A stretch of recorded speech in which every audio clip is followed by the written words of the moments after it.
Welcome back to the News at 10. President Goodluck Jonathan has appointed wife of the former PDP Deputy National Chairman, Southwest, Chief Bode George, as the new Director General of the National Drug Law Enforcement Agency, the NDLEA. Mrs. Rolly Bode George takes over from Mr. Olufemi Ajayi, who has been appointed as the new Secretary of the Petroleum Technology Development Fund. Statement by the President's media advisor, Dr. Ruben Abati, says the appointment to both offices takes immediate effect. And children attending public primary schools in Benue State have been stuck at home for over 8 months following a prolonged strike action by their teachers. The state government and the Nigeria Union of Teachers in the state have been engaged in a deadlocked dispute over teachers' salaries since the implementation of the national minimum wage. A big story tonight examines the consequences of the strike for the pupils, the teachers, and primary education in Benue State. Indomie instant noodles, tasty nutrition, good for you.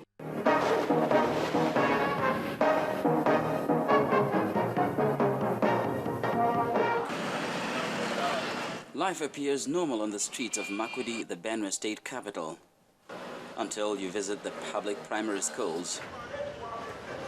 The classrooms are completely empty, the school grounds deserted and overgrown with weeds, and some buildings are already falling into ruin. It's the situation all over the state. A prolonged strike action by public school teachers is exacting a heavy toll. The problem started with the implementation of a minimum wage for public servants in the state, including school teachers. When the minimum wage was approved in the state, and before its approval, I was part of the negotiation on behalf of the teachers. And so when this was approved, that means the teachers also must be part of the wage. And so what we were collecting before the coming of the minimum wage was what other workers were collecting. The only difference we were having was the 27.5% enhanced allowances for the teachers, which we also fought for it. And this was also approved by the Governors Forum. What I decided to do was to appeal to the core civil servants, where ab initio we made a mistake of increasing their salary out of proportion, to at least let us take a small percentage of what we had increased for them so that we'll be able to accommodate teachers. There's no way, even if the teachers are on strike for 20 years, I can't raise 4 billion to pay only salaries. That is practically out of place. Meanwhile, where are the children? Well, some are out in the streets struggling to make ends meet. Then let's go. If I have money, then I will go and enter high school. I don't know what I will tell government. But I want that when they listen to school. There's small children when they enter school soon. Like this boy is not going to school to see what they are doing now. The same pure water. Some parents have no money to also train them. Some they send them to learn a mechanic. Other people vulcanizing. At this attendance instead of going to school, you could imagine their future. There are a few others who are lucky. Private schools are cashing in on the situation, and children of the privileged are receiving standard education. Definitely, our academic program and activities go on as normal. We have a school policy that guides us. Even when the government public school are on strike, we still continue our normal school activities. The private schools are just simply making money. And those that are unfortunate and they cannot get this kind of money to pay, they will just be at home. And for those who can't afford the cost of attending private schools, all hope is not lost. There are a few makeshift education centers. Most of the children we have here are from most of the public schools. So when I came and I saw them, I said, okay, something has to be done to keep them busy. So I just opened this lesson for them.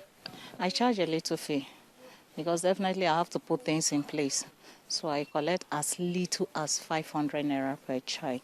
And as the battle over the implementation of wages continues to rage between the state government and teachers' union, both sides appear unwilling to concede an inch. If we know the importance of education, particularly primary education, which is the foundation of education, then we feel that the relevant stakeholders would have done all that is needful to ensure that the primary school teachers did not go on strike in the first instance. And if I thought they went on strike, they would have done everything to ensure that the strike is not prolonged. Government is approaching this issue in two main broad directions: to cut down on the cost of governance so that we cope with the reduced inflows of capital coming to the state, and two, to increase the IGR component so that we augment what is the shortfall. Meanwhile, many public primary school children and perhaps teachers in Benue State continue to suffer the endless holiday. The deserted schools, however, provide accommodation for the internally displaced persons fleeing herdsmen's attacks in neighboring Nasarawa and Taraba states. Now, one lesson the out-of-school children may have learned is the meaning of the adage, when two elephants clash, it is the grass that suffers. For the big story, Charles Eruka for Channels Television News.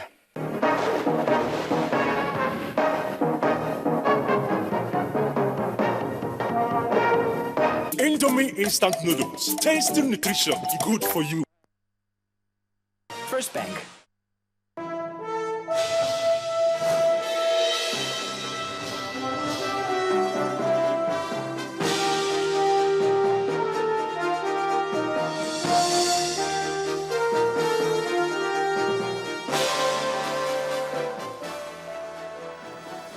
Welcome to Business News Tonight.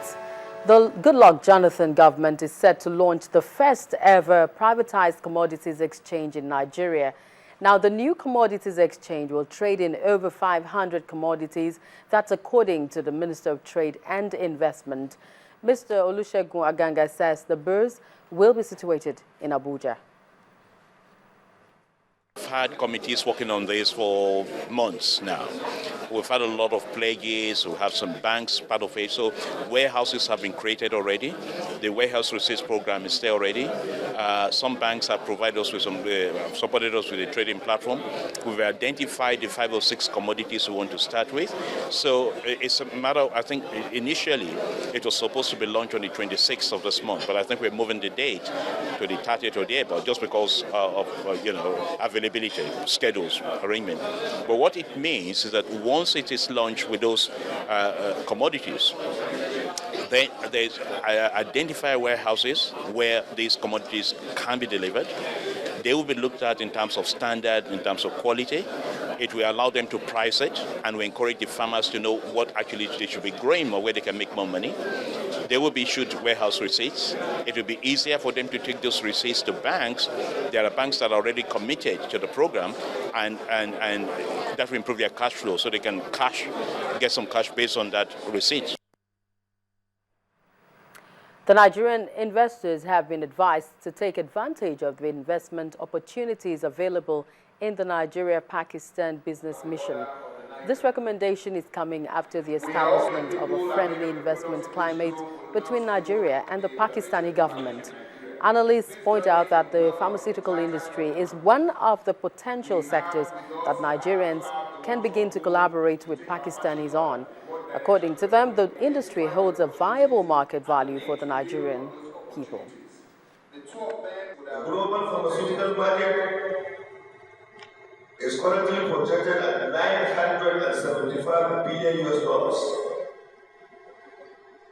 The beneficiaries, of course, as highlighted in the USA, Europe, and Asia.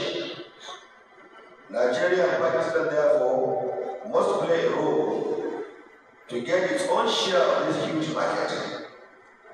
We should also bear in mind that the pharmaceutical industry is characterized by heavy dose, as has been mentioned, of research and development. Aside from generic drugs, it's also subjected to patent right.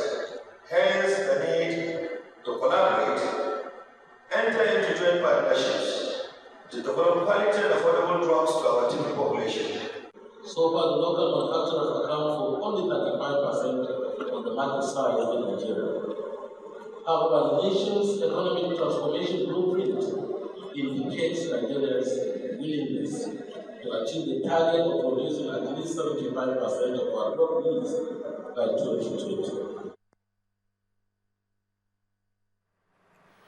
Kaduna State government has reopened a long-abandoned food processing company in the state. Ikara Tomato Processing Company was last operational 20 years ago. The company has an installed capacity for processing of 19,950 tons of tomato, 5,760 tons of mangoes, 5,120 tons of oranges, and 780 tons of pineapple per annum, which are to be sourced locally. Governor Yero says his administration is in talks with foreign investors interested in taking over other food processing companies owned by the state. Today marks a turning point of this administration's resolve to revive, resuscitate, and reactivate all moribund state-owned industries, especially those designed for food processing. Talks have reached advanced stage to partner some interested foreign investors on the possibility of reopening the Kachia Ginger Processing Company, the Makafi Sugar Company, and the Kafancham Flour Mills. Government has entered into a partnership agreement with the Bank of Industry, known as Kaduna State Bank of Industry MSMEs Fund, on equal amount of 500 million naira each, totaling 1 billion naira. Governor Mukhtar Yero of Kaduna State. Now, the stock market experienced a lull during the midday, losing the gains recorded on Wednesday. Bolaji Akinwale has more on what transpired at the local bourse today.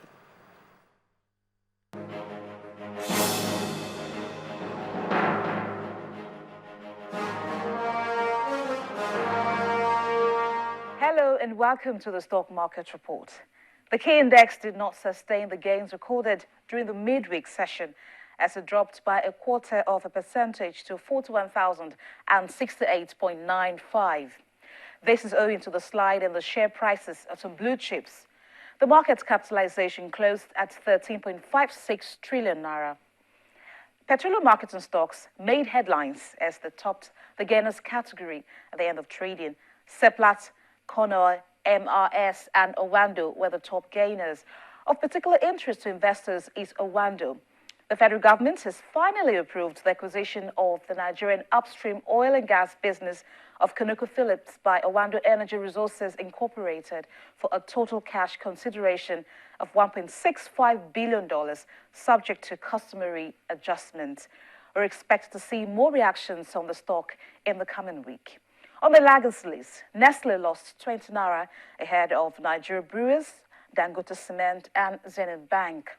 Transcorp recorded the highest volume of shares of almost 50 million units, following behind its FCMB, Access Bank and again, Owando. The total volume of shares stood at 317.7 million units at the value of 4.193 billion naira.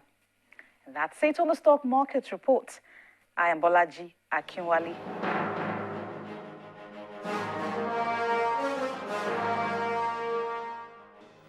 Now, thank you, Bolaji. The news at 10 continues shortly after this.